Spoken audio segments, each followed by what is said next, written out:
मीरपुर नाम के शहर में तेजस अपनी पत्नी नीरू के साथ रहता था। पति पत्नी दोनों ही नौकरी करते थे। एक दिन तेजस गांव अपनी माँ के पास फोन करता है। हेलो, प्रणाम माँ।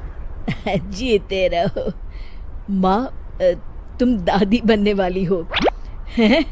अरे वाह, ठीक है बेटा, मैं कल ही आती हूँ।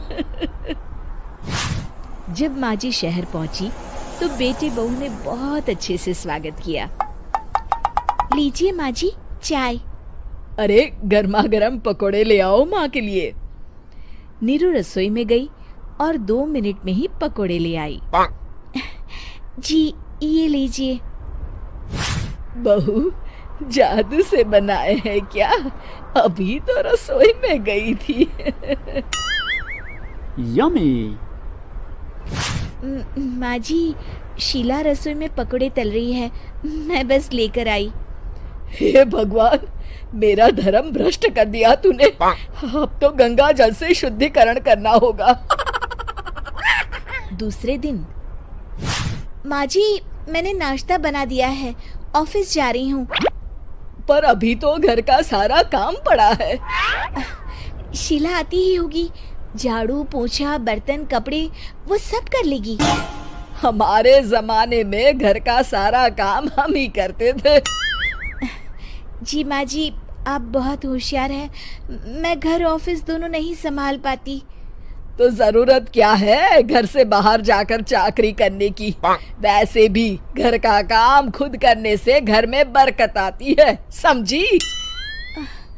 पर माँ जी। पर वर कुछ नहीं, इस महीने की पगार मिले फिर ऑफिस बंद। हाँ। रात को नीरू तेजस से कहती है, सुनिए जी, माँ जी बोल रही थी कि मैं नौकरी छोड़ दूं। वैसे ठीक ही तो है, अभी तुम्हें आराम की जरूरत है। फिर भी आराम कहाँ, शीला को छुड़ाने के लिए बोल रही थी। तो अब 24 घंटे में इतना काम तो कर ही सकती हो। पर जॉब पसंद है मुझे, घर पर मन नहीं लगेगा। अगले दिन जब दोनों ऑफिस के लिए निकल रहे थे, मेरी तो कोई कीमत ही नहीं है इस घर में। माँ जी, आजकल महंगाई बहुत है, रहन सहन भी बदल गया है, दोनों नौकरी करते हैं तभी ठीक रहता है। अच्छा, तू कहना क्या चाहती है? मेरा बेटा तुझे बिठा के खिला नहीं सकता? तू ही इस घर का खर्च चला रही है, हैं? नहीं माँ जी, मेरा वो मतलब नहीं था।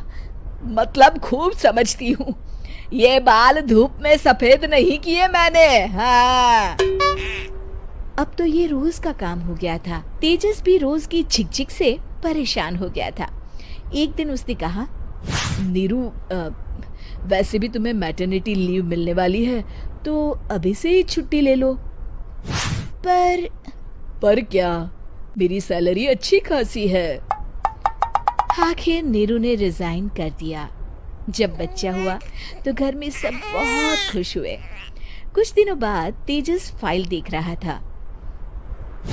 क्या हुआ तेजस, कुछ परेशान लग रहे हो? हाँ, वो हमारी जितनी सेविंग्स थी वो तो हॉस्पिटल में और छठी के फंक्शन में खत्म हो गई है नीरू। और अभी वैसे मंदी चल रही है तो मैं बोल रही थी कल मुन्ना को हेपेटाइटिस का टीका लगवाना है।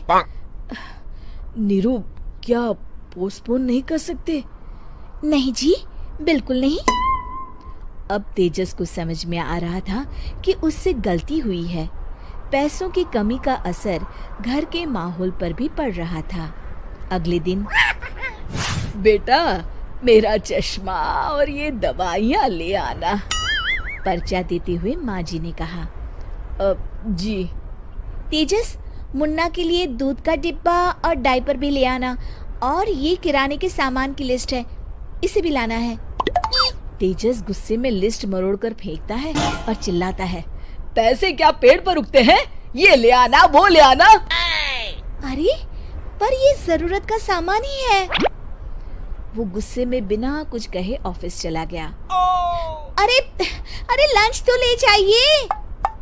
नीरू दौड़कर डिब्बा पकड़ाती है एक दिन खाना खाने के बाद, नीरू,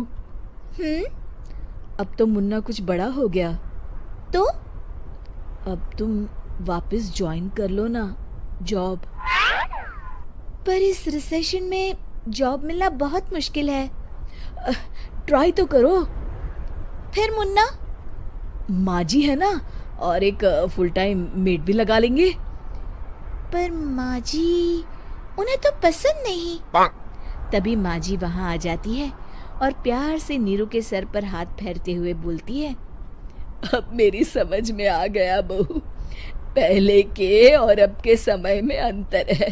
तुम काम शुरू करो, मुन्ना की जिम्मेदारी मेरी। मेरी प्यारी माँ जी। ये कहकर नीरू उनके गले लग गई। शिक्षा, परिवर्तन संसार का नियम है, हमें भी समय के साथ चलना चाहिए। उम्मीद है कि आपको हमारी ये कहानी पसंद आई होगी। कृपया हमारे चैनल को सब्सक्राइब करें और सभी अपडेट्स के लिए बेल आइकन जरूर क्लिक करें। और हाँ, वीडियो लाइक और शेयर करना मत भूलिएगा। Bye bye.